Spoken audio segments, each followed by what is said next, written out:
دو سیاہ فام دیو ہیکل حبشی جن کی کمر کے گرد چیتوں کی کھالیں تھیں ایک بڑا سا ٹوکرا اٹھائے تیز تیز قدم چلتے نظر آئے اور ٹوکرا لڑکیوں کے نیم دائرے کے سامنے رکھ دیا۔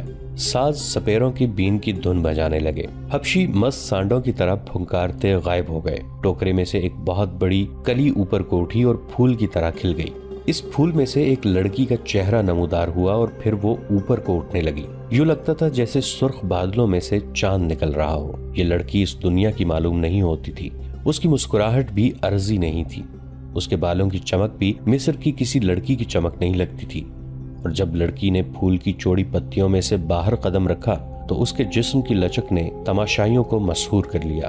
علی بن سفیان نے صلاح الدین ایوبی کی طرف دیکھا۔ اس کے ہونٹوں پر مسکراہٹ تھی۔ صلاح الدین ایوبی نے مسکرا کر اس کے کان میں کہا، مجھے توقع نہیں تھی کہ یہ اتنی خوبصورت ہوگی۔ ناجی نے صلاح الدین ایوبی کے پاس آ کر کہا، امیر مصر کا اقبال بلند ہو، اس لڑکی کا نام زکوئی ہے۔ اسے میں نے آپ کی خاطر سکندریہ سے بلایا ہے۔ یہ پیشہ ور رقاصہ نہیں اور یہ عصمت فروش بھی نہیں۔ رقص سے اسے پیار ہے، شوقیہ ناچتی ہے، کسی محفل میں نہیں جاتی۔ میں اس کے باپ کو جانتا ہوں، ساحل پر مچھلیوں کا کاروبار کرتا ہے۔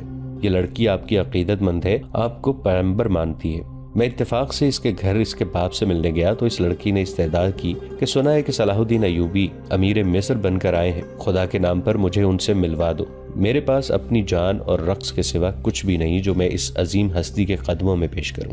قابل صد احترام امیر، میں نے آپ سے رقص و سرود کی اجازت اسی لیے مانگی تھی کہ اس لڑکی کو میں آپ کے حضور پیش کرنا چاہتا تھا۔ آپ نے اسے بتایا تھا کہ میں اپنے سامنے کسی لڑکی کو رقص اور عریانی کی حالت میں نہیں دیکھ سکتا؟ صلاح الدین ایوبی نے کہا، یہ لڑکیاں جنہیں آپ ملبوس لائے ہیں بالکل ننگی ہیں عالی مقام۔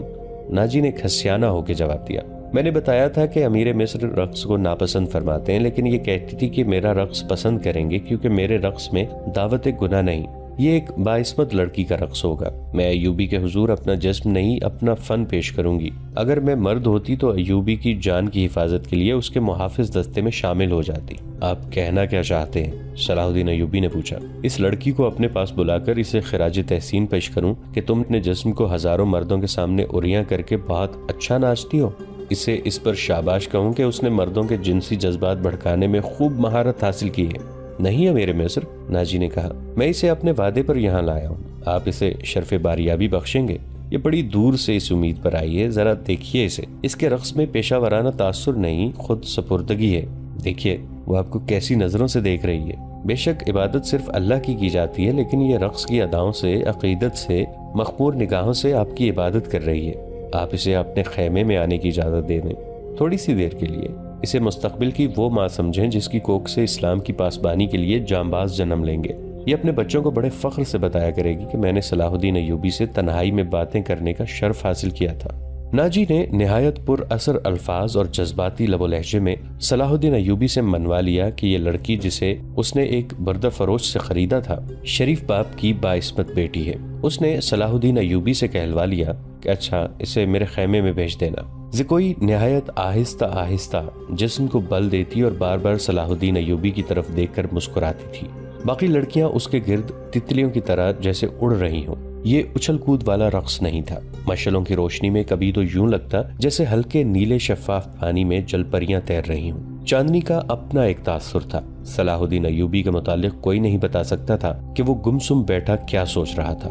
ناجی کے سپاہی جو شراب پی کر ہنگامہ برپا کر رہے تھے وہ بھی جیسے مر گئے تھے۔ زمین اور آسمان پر وجد طاری تھا۔ ناجی اپنی کامیابی پر بے حد مسرور تھا اور رات گزرتی جا رہی تھی۔ نصف شب کے بعد صلاح الدین ایوبی اس خوشنما خیمے میں داخل ہوا جو ناجی نے اس کے لیے نصب کرایا تھا۔ اندر انہوں نے قالین بچھا دیے تھے۔ پلنگ پر چیتے کی کھال کی مانند پلنگ پوش تھا۔ فانوس جو رکھوایا تھا اس کی ہلکی نیلی روشنی صحرا کی شفاف چاندنی کی مانند تھی اور اندر کی فضا عطربیز تھی۔ خیمے کے اندر ریشمی پردے آویزاں تھے۔ ناجی صلاح الدین ایوبی کے ساتھ خیمے میں گیا اور پوچھا، اسے ذرا سی دیر کے لیے بھیج دوں؟ میں وعدہ خلافی سے بہت ڈرتا ہوں۔ بھیج دو، صلاح الدین ایوبی نے کہا اور ناجی ہرن کی طرح چوکڑیاں بھرتا خیمے سے نکل گیا۔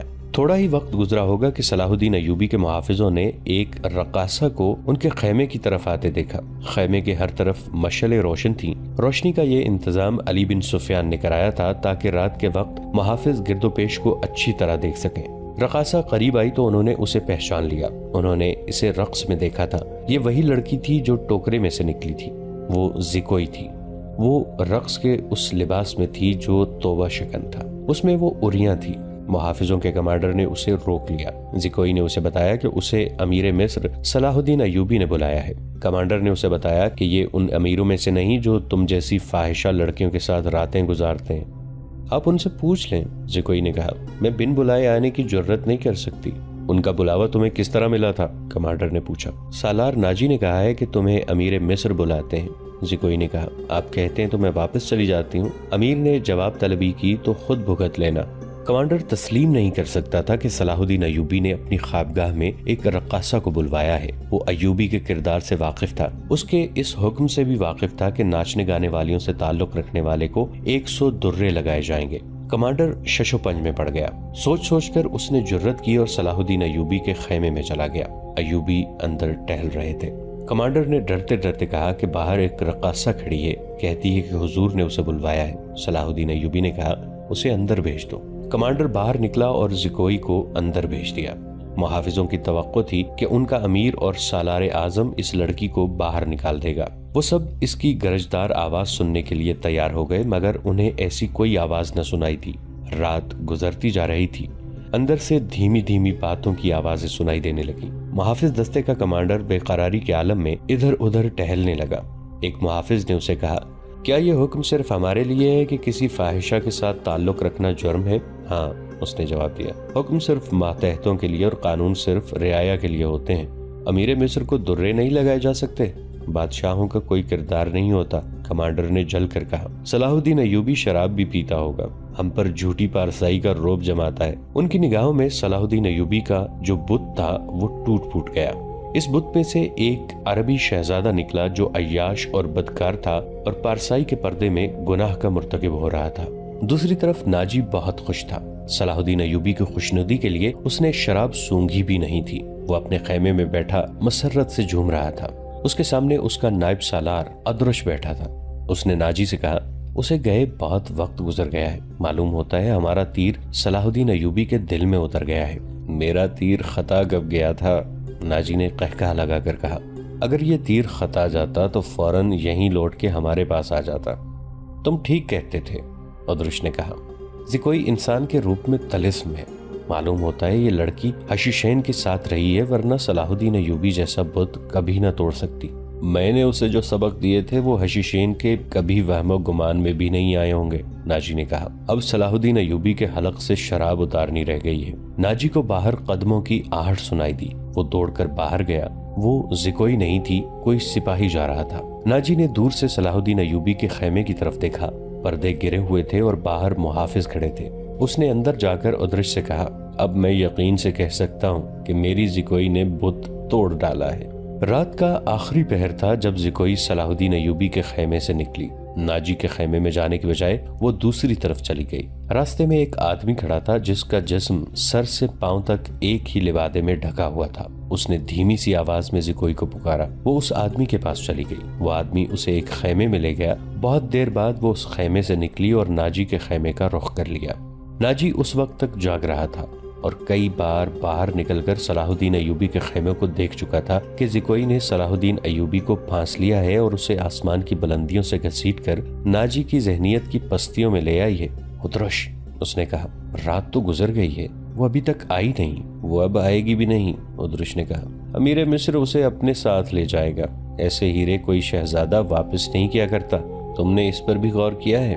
نہیں، ناجی نے کہا، میں نے اپنی چال کا یہ پہلو تو سوچا ہی نہیں تھا۔ کیا یہ نہیں ہو سکتا کہ امیر مصر زکوئی کے ساتھ باقاعدہ شادی کر لے؟ ادرش نے کہا، اس صورت میں یہ خطرہ ہے کہ لڑکی ہمارے کام کی نہیں رہے گی، وہ ہے تو ہوشیار۔ ناجی نے کہا، مگر رقاصہ کا کیا بھروسہ، وہ رقاصہ کی بیٹی ہے اور تجربہ کار پیشہ ور ہے، دھوکہ دے سکتی ہے۔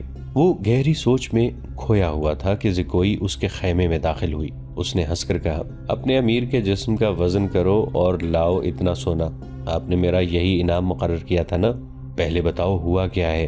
ناجی نے بےتابی سے پوچھا۔ جو آپ چاہتے تھے، زکوئی نے جواب دیا۔ آپ کو یہ کس نے بتایا ہے کہ صلاح الدین ایوبی پتھر ہے، فولاد ہے اور وہ مسلمانوں کے اللہ کا سایہ ہے؟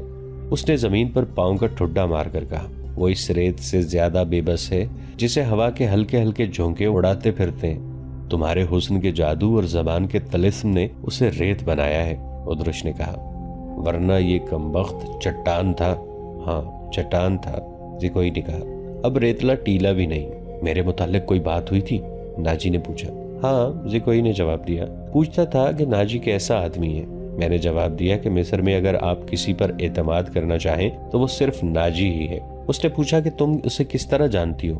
میں نے کہا کہ وہ میرے باپ کے گہرے دوست ہیں، ہمارے گھر گئے تھے اور میرے باپ سے کہتے تھے کہ میں صلاح الدین ایوبی کا غلام ہوں، مجھے سمندر میں کودنے کا حکم دیں گے تو کود جاؤں گا۔ پھر اس نے مجھ سے پوچھا کہ باعصمت لڑکی ہو؟ میں نے کہا آپ کی لونڈی ہوں، آپ کا ہر حکم سر آنکھوں پر۔ کہنے لگا کچھ دیر میرے پاس بیٹھو۔ میں اس کے پاس بیٹھ گئی۔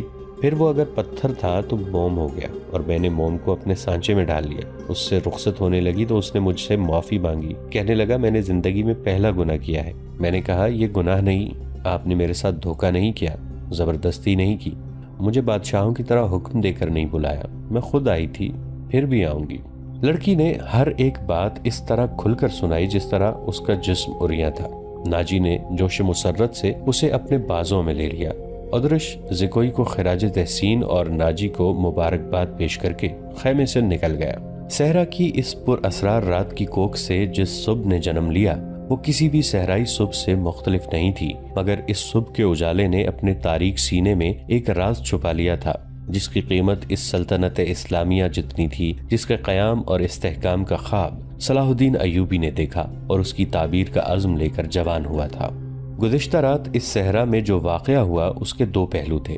ایک پہلو سے ناجی اور ادرش واقف تھے، دوسرے پہلو سے صلاح الدین ایوبی کا محافظ دستہ واقف تھا، اور صلاح الدین ایوبی اس کا سراغ رساں اور جاسوس علی بن سفیان اور زکوئی، تین ایسے افراد تھے جو اس واقعے کے دونوں پہلوؤں سے واقف تھے۔ صلاح الدین ایوبی اور اس کے سٹاف کو ناجی نے نہایت شان و شوکت اور عقیدت مندی سے رخصت کیا۔ سوڈانی فوج دو رویا کھڑی صلاح الدین زندہ باد کے نعرے لگا رہی تھی۔ صلاح الدین ایوبی نے نعروں کے جواب میں بازو لہرانے، مسکرانے اور دیگر تکلفات کی پرواہ نہ کی۔ ناجی سے ہاتھ ملایا، اپنے گھوڑے کو ایڑ لگا دی۔ ان کے پیچھے ان کے محافظوں اور دیگر سٹاف کو بھی گھوڑے دوڑانے پڑے۔ اپنے مرکزی دفتر میں پہنچ کر وہ علی بن سفیان اور اپنے ایک نائب کو اندر لے گئے اور دروازہ اندر سے بند کر لیا۔ وہ سارا دن کمرے میں بند رہے۔ سورج غروب ہوا، رات تاریک ہو گئی۔ کمرے کے اندر کھانا تو درکنار پانی بھی نہیں گیا۔ رات خاصی گزر چکی تھی جب تینوں باہر نکلے اور اپنے اپنے گھروں کا روانہ ہوئے۔ علی بن سفیان ان سے الگ ہوا تو محافظوں کے دستے کے کمانڈر نے انہیں روک لیا اور کہا، محترم، ہمارا فرض ہے کہ حکم مانے اور زبانیں بند رکھیں، لیکن میرے دستے میں ایک مایوسی اور بے اطمینانی پیدا ہو گئی ہے، خود میں بھی اس کا شکار ہو رہا ہوں۔ کیسی مایوسی؟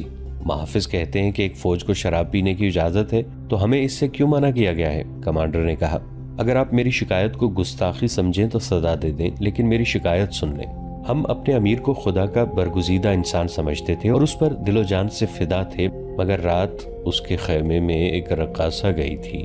علی بن سفیان نے اس کی بات پوری کرتے ہوئے کہا، تم نے کوئی گستاخی نہیں کی، گناہ امیر کرے یا غلام، سزا میں تو کوئی فرق نہیں، گناہ بہرحال گناہ ہے۔ میں تمہیں یقین دلاتا ہوں کہ رقاصہ اور امیر مصر کی خفیہ ملاقات کے ساتھ گناہ کا کوئی تعلق نہیں تھا۔ یہ کیا تھا ابھی نہیں بتاؤں گا، آہستہ آہستہ وقت گزرنے کے ساتھ ساتھ تم کو سب معلوم ہو جائے گا کہ رات کیا ہوا تھا۔ اس نے کمانڈر کے کندھے پر ہاتھ رکھ کر کہا، میری بات غور سے سنو عامر بن صالح، تم پرانے عسکری ہو، اچھی طرح جانتے ہو کہ فوج اور فوج کے سربراہوں کے کچھ راز ہوتے ہیں جن کی حفاظت ہم سب کا فرض ہے۔ رقاصہ کا امیر مصر کے خیمے میں جانا بھی ایک راز ہے۔ اپنے جانبازوں کو کسی شک میں نہ پڑنے دو اور کسی سے ذکر تک نہ ہو کہ رات کو کیا ہوا تھا۔ علی بن سفیان کی قابلیت اور کارناموں سے یہ کمانڈر آگاہ تھا، مطمئن ہو گیا اور اس نے اپنے دستے کے شکوک رفع کر دیے۔ اگلے روز صلاح الدین ایوبی دوپہر کا کھانا کھا رہے تھے کہ انہیں اطلاع دی گئی کہ ناجی ملنے آیا ہے۔ صلاح الدین ایوبی کھانے سے فارغ ہو کر ناجی سے ملے۔ ناجی کا چہرہ بتا رہا تھا کہ گھبرایا ہوا ہے اور غصے میں بھی ہے۔ اس نے ہکلانے کے لہجے میں کہا، قابل صد احترام امیر، کیا یہ حکم آپ نے جاری کیا ہے کہ سوڈانی محافظ فوج کی 50,000 نفری مصر کی اس فوج میں مدغم کر دی جائے جو حال ہی میں تیار ہوئی ہے؟ ہاں ناجی، صلاح الدین ایوبی نے تحمل سے جواب دیا، میں نے کل سارا دن اور رات کا کچھ حصہ صرف کر کے اور بڑی گہری سوچ بچار کے بعد یہ فیصلہ تحریر کیا ہے کہ جس فوج کے تم سالار ہو اسے مصر کی فوج میں اس طرح مدغم کر دیا جائے کہ ہر دستے میں سوڈانیوں کی نفری صرف 10% ہو، اور تمہیں یہ حکم بھی مل چکا ہوگا کہ تم اب اس فوج کے سالار نہیں ہوگے، تم فوج کے مرکزی دفتر میں آ جاؤ گے۔ عالی مقام ناجی نے کہا، مجھے کس جرم کی سزا دی جا رہی ہے؟ اگر تمہیں یہ فیصلہ پسند نہیں تو فوج سے الگ ہو جاؤ، صلاح الدین ایوبی نے کہا۔ معلوم ہوتا ہے میرے خلاف سازش کی گئی ہے، ناجی نے کہا۔ آپ کے بلند دماغ اور گہری نظر کو چھان بین کر لینی چاہیے۔ مرکز میں میرے بہت سے دشمن ہیں، میرے دوست، صلاح الدین ایوبی نے کہا۔ میں نے یہ فیصلہ صرف اس لیے کیا ہے کہ میری انتظامیہ اور فوج سے سازشوں کا خطرہ ہمیشہ کے لیے نکل جائے، اور میں نے یہ فیصلہ اسی لیے کیا ہے کہ فوج میں کسی کا عہدہ کتنا ہی اونچا کیوں نہ ہو اور کتنا ہی ادنا کیوں نہ ہو، وہ شراب نہ پیے، ہلڑ بازی نہ کرے اور فوجی جشنوں میں ناچ گانے نہ ہوں۔ لیکن عالی جاں، ناجی نے کہا، میں نے حضور سے اجازت لے لی تھی، اور میں نے شراب اور ناچ گانے کی اجازت صرف اس لیے دی تھی کہ اس فوج کو اس کی اصل حالت میں دیکھ سکوں جسے تم ملت اسلامیہ کی فوج کہتے ہو۔ میں 50,000 نفری کو برطرف نہیں کر سکتا، مصری فوج میں اسے مدغم کر کے اس کے کردار کو سدھار دوں گا۔ اور یہ بھی سن لو کہ ہم میں کوئی مصری، سوڈانی، شامی اور عجمی نہیں ہے، ہم مسلمان ہیں، ہمارا جھنڈا ایک اور مذہب ایک ہے۔ امیر عالی مرتبت نے یہ تو سوچا ہوتا کہ میری حیثیت کیا رہ جائے گی جس کے تم اہل ہو، صلاح الدین ایوبی نے کہا۔ اپنے ماضی پر خود ہی نگاہ ڈالو، ضروری نہیں کہ اپنے کارستانیوں کی داستان مجھ سے سنو، فوراً واپس جاؤ، اپنی فوج کی نفری، سامان، جانوروں، سامان خوردونوش وغیرہ کے کاغذات تیار کر کے میرے نائب کے حوالے کر دو، 7 دن کے اندر اندر میرے حکم کی تعمیل مکمل ہو جائے۔ ناجی نے کچھ کہنا چاہا لیکن صلاح الدین ایوبی ملاقات کے کمرے سے نکل گئے۔ ناظرین، آج کی قسط میں اتنا ہی۔ آپ سے ملاقات ہوگی اسی ویڈیو کے تسلسل کے ساتھ نئی قسط میں۔ اگر آپ ہماری نئی آنے والی ویڈیو سے باخبر رہنا چاہتے ہیں تو ہمارے اس چینل کو سبسکرائب کر کے نیچے موجود بیل آئیکن کو ضرور کلک کیجیے گا۔ دعا ہے کہ اللہ رب العزت آپ کو اپنی حفظ و امان میں رکھے۔ ہمارا اور آپ کا اللہ نگہبان۔